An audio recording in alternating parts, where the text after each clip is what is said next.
మనం ఎన్నోసార్లు మీరు ట్విట్టర్లో ప్రతిసారి నాకు తెలిసి వారంలో 2-3 సార్లు పెడతారు కావచ్చు. ఏషియానెట్లో ఏదో వార్త వచ్చింది, ఏదో స్టోరీ వచ్చింది, మోదీకి వ్యతిరేకంగా లేకపోతే బీజేపీ ఆర్ఎస్ఎస్లకు వ్యతిరేకంగా విపరీతమైన స్టోరీస్ రన్ చేస్తూ ఉన్నారు.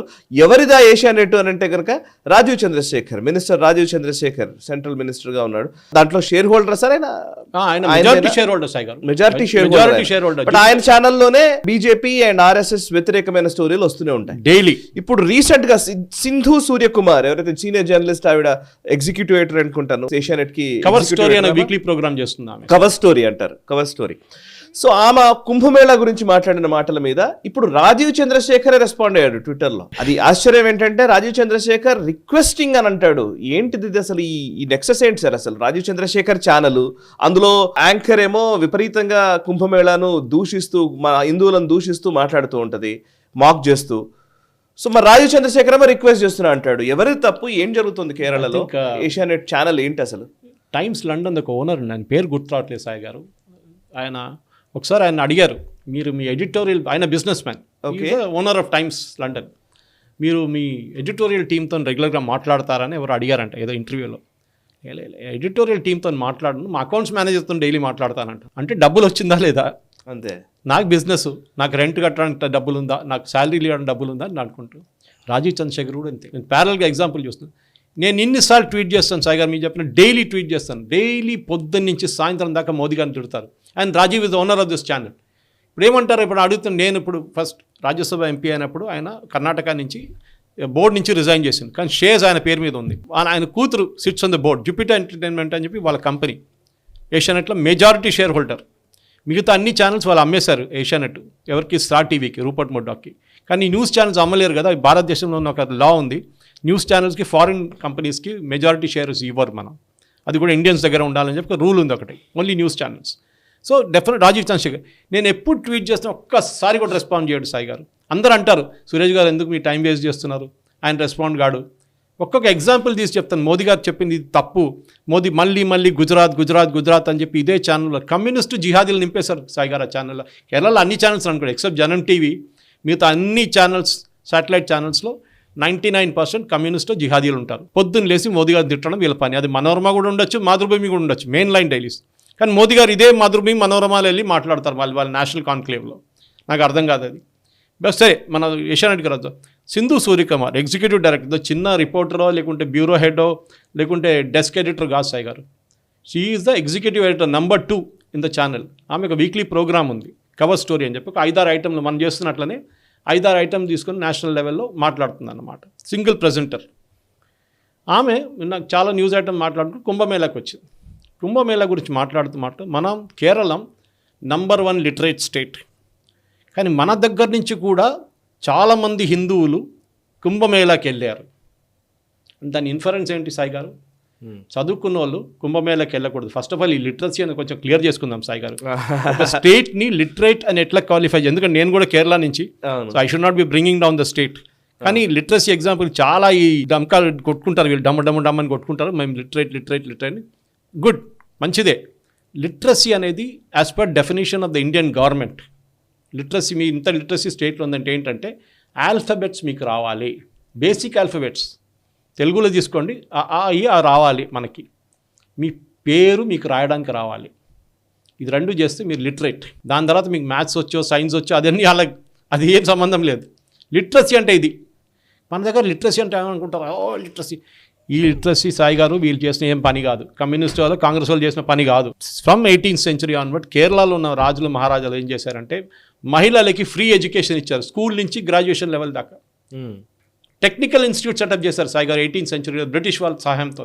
ఓకే, మీరు ట్రావెంకోర్ మహారాణిస్తో మాట్లాడండి సాయి గారు, వాళ్ళ ఇంగ్లీష్ వినండి ఒకసారి, సూపర్బ్ ఇంగ్లీష్. లక్ష్మీబాయి వాళ్ళు ఎవరైనా ఉన్నాయండి. సో వాళ్ళు ఇన్వెస్ట్ చేశారు, ఆయుర్వేదాలు ఇన్వెస్ట్ చేశారు, ఎడ్యుకేషన్లో ఇన్వెస్ట్ చేశారు మహిళలకి. ఇప్పుడు కూడా మహిళలకి కేరళలో ఫ్రీ ఎడ్యుకేషన్, గవర్నమెంట్ కాలేజెస్ కానీ ఎయిడెడ్ కాలేజెస్ కానీ స్కూల్స్లో కానీ. దాంతో లిటరసీ వచ్చింది. Yes, it is literate, no doubt about it. కానీ ఇది క్వశ్చన్ చేయడం ఏంటి సాయి గారు? అంటే చదువుకున్న హిందువులు, లిటరేట్గా ఉన్న హిందువులు కుంభమేళాకి వెళ్ళకూడదా? నాకు అర్థం కాదు. రాజీవ్ చంద్రశేఖర్ ఏమంటున్నారు, I have requested the editorial team. మీరు బాస్ యూ సాకర్ అని మేము డిమాండ్ చేస్తున్నాం. కేరళలో మలయాళం న్యూస్ ఛానల్స్లో మెజారిటీ అంటే యూట్యూబ్ ఛానల్స్ అనుకోండి, మిగతా అన్ని కమ్యూనిస్ట్ జిహాదీలు ఉంటారు. ఈ మిగతా యూట్యూబ్ ఛానల్స్ చాలామంది డిబేట్ ఇదే నడుస్తుంది. రాజీవ్ చంద్రశేఖర్ ఎందుకు ఇంత భయపడుతున్నారు? నాకు ఆ లండన్ టైమ్స్లో ఓనర్ చెప్పిన అదే కొటేషన్ గుర్తొస్తుంది, డబ్బులు end of the day. Asian number 1 channel అక్కడ మలయాళంలో, they are the number 1 far ahead. వాళ్ళ టీఆర్పీ చూసుకుంటే నెక్స్ట్ టీఆర్పీ 30 పాయింట్లు కింద ఉంది, నెక్స్ట్ ఛానల్ 30-40 పాయింట్లు కూడా కిందకు వెళ్ళిపోతుంది. So they are number 1. Number 1కి ఆడియన్స్ రావాలంటే అంటే మోదీ గారిని తిడితే ఆడియన్స్ వస్తారు చూడడానికి. సో ఇది మెయిన్ అన్నమాట. ఎస్. So that main. ఇప్పుడు మీరు ఆలోచించండి సాయి గారు, మీకు ఒక అడ్వర్టైజింగ్ వస్తున్నారు, అడ్వర్టైజింగ్ ఎందుకు ఇస్తారు? మీ టీఆర్పీ రేటింగ్స్ చూసి ఇస్తారు. మీరు టీఆర్పీ రేటింగ్ పడిపోతే 6 వాళ్ళు ఇవ్వరు, మీకు అడ్వర్టైజింగ్ ఇవ్వరు. అగ్రీ? సో మీరేం చేస్తారు? కావాలని చెప్పి మోదీ గారిని తిడితే నాకు టీఆర్పీ వస్తుందని చెప్పి మోదీ గారిని తిడతారు. అప్పుడు వ్యూవర్స్ వస్తారు చూడడానికి. అది జిహాదీలు వస్తారు, కమ్యూనిస్ట్ వాళ్ళు వస్తారు, వాళ్ళు అంటే వాళ్ళు శేఖర్ గుప్తాకు ఇప్పుడు చెప్పిన మాట సార్, ఇది ఫార్ములా ఏంటంటే, నిజానికి ఇది చాలా ఇంపార్టెంట్ యాక్చువల్లీ. ఆయన చెప్పిన మాటనే ఇది ఏంటంటే, మేము రైట్ వింగ్ని ఎప్పుడు మేము కాంట్రవర్సీస్ వాళ్ళని తిడుతూ మేము వీడియోలు చేసామనుకోండి, ఏమవుతుందంటే రైట్ వింగ్ వాళ్ళు చూస్తారు, లెఫ్ట్ వింగ్లు ఎలాగో చూస్తారు.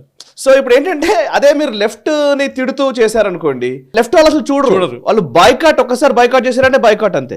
ఇప్పుడు మనం అబ్జర్వ్ చేస్తే మన దగ్గర కూడా తెలుగులో కూడా చాలా మంది లెఫ్ట్ హ్యాండిల్స్ని మన వాళ్ళే, ఈ రైట్లో ఉన్న వాళ్ళే ఎక్కువ మంది ఫాలో అవుతారు, జాతీయవాదులే ఫాలో అవుతారు. వాళ్ళని చూసారా, పలానా ప్రొఫెసర్ ఎలా మాట్లాడో తెలుసా, పలానా ఆయన ఎలా మాట్లాడో తెలుసా, వాళ్ళకు ట్రాక్షన్ పెరిగేదే వీళ్ళ వల్ల. కరెక్ట్ కాదు.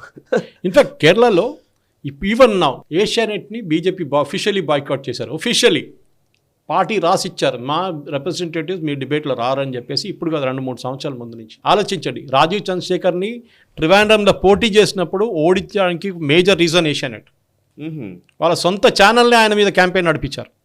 అంత కూడా ఆయనకు దమ్ములేదు సాయి గారు. అంటే ఎందుకు మరి అసలు నిజంగానే ఆయన ఎడిటోరియల్స్ లో ఆయన తల దూర్చకూడదనే డబ్బులు కావాలి కదా.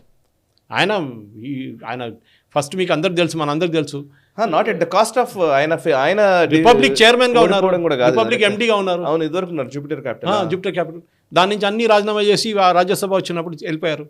జూపిటర్ రిపబ్లిక్ ని మంచిగా సంపాదించుకున్నాడు, అర్నబ్ నుంచి డబ్బులు తీసుకొని Arnab is the soul owner now. కానీ కేరళలో ఈ ఛానల్, కర్ణాటకలో కూడా ఉంది వాళ్ళకి ఒకటి, తెలుగులో కూడా వాళ్ళకి యూట్యూబ్ ఉంది అనుకుంటా ఒకటి ఛానల్ ఉంది, ఏషియానెట్.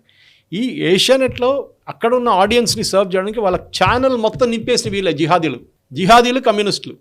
ఇది ఫస్ట్ టైం కాదు కదా సార్ గారు, ఇప్పుడు కాదు ఇది. శబరిమల జరిగినప్పుడు కూడా వీళ్ళు చేశారు ఇట్లని. కానీ అదే టైంలో ఒక హిందూ ఫెస్టివల్, ఇప్పుడు ఆటుకాల్ పొంగాల వస్తుంది 13వ తారీఖు. It is one of the biggest Guinness book of world రికార్డులో ట్రివాండ్రంలో ఇప్పుడు కాదు, చాలా సంవత్సరాల నుంచి single largest congregation of women Pongala తయారు చేస్తారు వాళ్ళు. ఆటుకాల్ టెంపుల్ బయట నుంచి కిలోమీటర్ దాకా నడుస్తుంది, 50 కిలోమీటర్లు 60 కిలోమీటర్ల దాకా. ఓన్లీ ఉమెన్స్ ఫెస్టివల్, మహిళలే ఉంటారు, ఎవరు ఉండరు. ఆ ఫెస్టివల్లో చూడండి, వీళ్ళు కెమెరా తీసుకొని తిరుగుతారు, కెమెరా తీసుకొని తిరుగుతారు, స్పాన్సర్షిప్ తీసుకుంటారు, డబ్బులు తీసుకుంటారు. అప్పుడు హిందువులు గుర్తొస్తారా మీకు? అప్పుడు మీకు కుంభమేళా గుర్తురాదా? కరెక్ట్.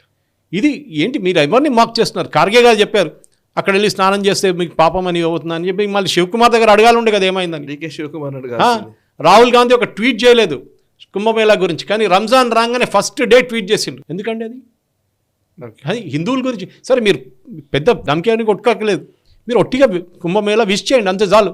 అందరు కుంభమేళాకి సేఫ్గా వెళ్ళరండి అని చెప్తే అయిపోతుంది. మీరు అక్కడ వెళ్ళాలని ఎవరు చెప్పట్లేదు మిమ్మల్ని. ఈ వీడియో మీకు నచ్చినట్టయితే లైక్ చేయండి, 10 మందికి షేర్ చేయండి. అలాగే కామెంట్ల రూపంలో మీ అభిప్రాయాలను మాతో పంచుకోండి. Nationalist hub group of channels ను సబ్స్క్రైబ్ చేసుకుని తెలుగునాట జాతీయవాద జర్నలిజాన్ని ప్రోత్సహించండి. ఈ వీడియో కింద ఉన్న బెల్ ఐకాన్ పై క్లిక్ చేయడం మర్చిపోవద్దు.